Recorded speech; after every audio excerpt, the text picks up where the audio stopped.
Hello mga idol, ito na po pala ang update sa mga atuta nating na ipanganak noong December 15. Ngayong hapon nga guys ay binabantayan natin habang nagdumidede yung mga tuta para mas mabusog sila guys. Kasi itong nanay nila ay umaalis kung minsan. Pero so far mga idol, ang Dachshund ay kilala na pinakamabait sa pag-aalaga ng kanilang mga anak.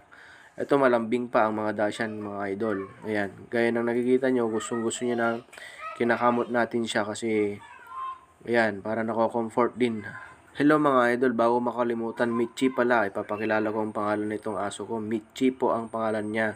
So, ayan mga idol, pangalawang beses na niyang mga anak. Ito yung pangalawa.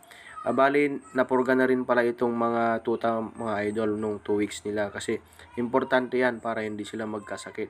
Kasi sa mga hybrid mga idol ay importante ang vaccine. Hindi gaya ng Aspin na kahit walang vaccine,